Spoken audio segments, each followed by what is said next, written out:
Hello， 大家好，这是从来不吃不聪明的小包。今天咱们要玩一个火山洞穴生存。这个生存的世界观和原来稍微有那么一点点不一样啊，主要的话就是在地底下生存的。首先，咱们是添加了一个模组啊，让这个世界的地底下会出现很多大小不一样的洞穴，看上去和地狱有一点点一样，顶上是被石壁覆盖了的，然后底下的话是一些简单的落脚点啊，这里甚至还有岩浆块，就是一个主世界的地狱吧。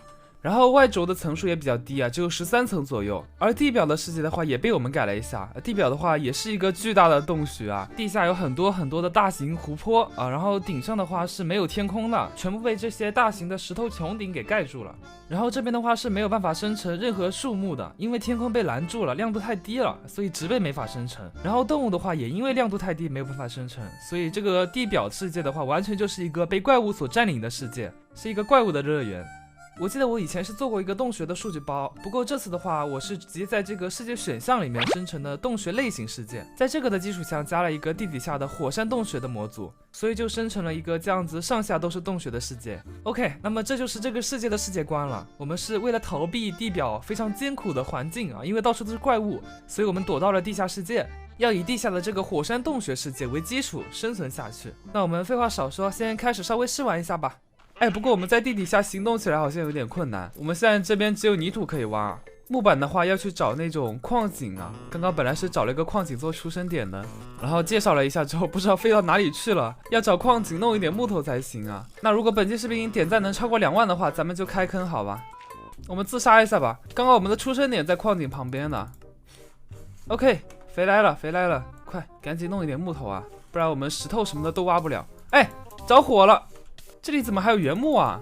就离谱！我们要小心啊！玩这个生存的话，很容易这些木头全部就被烧掉了，这岩浆太多了，火一下子就蔓延上来，然后整个矿井全被烧完了，这些资源都是不可再生的呀。然后我们想要找树苗的话，可能只能从那个箱子里面找了，不知道地牢的箱子里面会不会刷树苗。这里是后期的小包啊，树苗的话只会刷在村庄和林地府邸的箱子里面，地牢是没有的，所以我们要树苗的话就只能找流浪栓神交易了。先简单的做一把石镐子，做一个熔炉，烧一下铁矿，3个铁矿，先做一个铁镐子。然后我们这个地底洞穴的话，这种矿石还是比较多的，很容易找，直接就是裸露在外面的，随便一挖就挖到了。这底下有个箱子，我们脚底下就有一个箱子，开一手好吧，开。没有，但是有食物的种子。哇，经验修补的附魔书，我的天啊，这是什么运气啊！有小白。这地底下刷怪了，赶紧做个盾牌。不对，我木头不够，真讨厌啊！要死了，先做个铁斧子，然后做个盾牌。木头太缺了。在这个洞穴里面的话，其实应该很少刷怪的呀，因为这里面亮度特别高啊，它一般都是从那种很小的洞里面走出来的。然后我们就再收集一点物资吧，把我们身上的铁装备做一下。正好我们刚刚没有食物了，死了之后刷新一下饱食度好吧。话说我们这个世界的饱食度该咋办呢？总不能一直吃僵尸的腐肉吧？我们有西瓜可以吃西瓜，但是感觉吃西瓜好像不是很划得来啊。这个地方好像和地狱差不多嘛，就是矿产资源比地狱要丰富一点。对，我们的木头也可以不用在这里收集啊，我们可以在地狱收集木头。地狱的木头除了不能做船，其他好像都差不多。哇，在这个世界挖矿真的好方便，到处都是。所以为什么这个地方会刷新石木啊？有个地牢，哦吼，发光浆果，还有金苹果。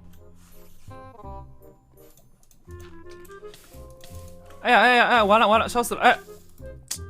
其实感觉不开死亡不掉落丸好像好一点，这样子死得太随便了，都受不到我们这个饱食度的困难了。嘿嘿，来喽！找钻石还是非常容易的。然后再做一个熔炉，把我们剩下这些铁都给烧了吧。鞋子的话烧个金的，做一个金鞋子。我们今天的话就先开地狱的传送门好吧，然后在去地狱之前，我们先往头顶挖看一下地表是啥样的。出来了，终于要出来了，太难了，好多怪，一出来就全是怪，苦力怕！这一点距离看到3个小黑了。